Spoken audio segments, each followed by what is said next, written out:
So, When you set out to make a movie like that, like, first of all, what brings you to that? Did you get the script first? Like, was it an idea that you had in your head?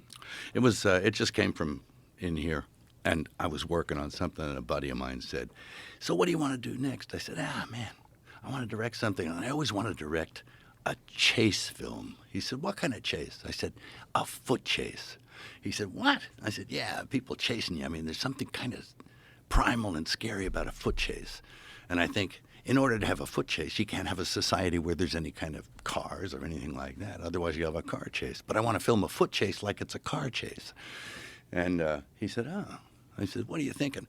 I said, "Well, I'm thinking if you go back before Columbus discovered America, and it's like people assume that Columbus discovered America and then life began." I said, "I want to know what was happening right before he got there.